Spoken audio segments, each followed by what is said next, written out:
এক ছিল ছোট্ট একটা গ্রাম। সেই গ্রামে থাকত এক মিষ্টি মেয়ে, লাবণী। তার সবচেয়ে প্রিয় জিনিস ছিল রাতের আকাশ আর চাঁদ।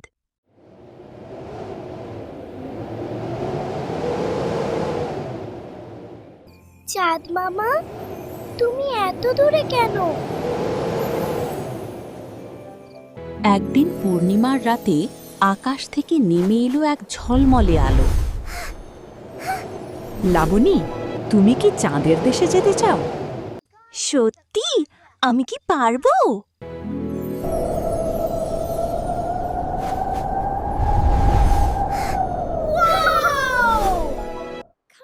পরীর সাথে সোনালি সিঁড়ি বেয়ে লাবণী পৌঁছে গেল চাঁদের দেশে।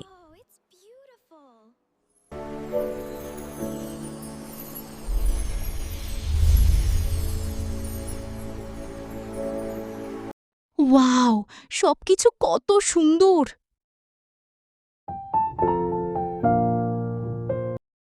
কিন্তু হঠাৎ লাবণী দেখল চাঁদের আলো ম্লান হয়ে যাচ্ছে।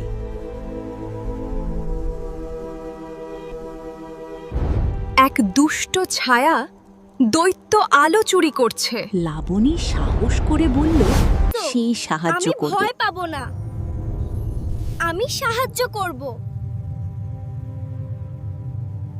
তারা পৌঁছালো অন্ধকার গুহায়, যেখানে থাকে ছায়া দৈত্য। কে আমার রাজ্যে ঢুকেছে? লাবণী জানতে পারল দৈত্য আসলে একা। আমি একা, তাই আলো নিয়ে এসেছি। তুমি যদি আলো ফিরিয়ে দাও, আমি তোমার বন্ধু হব।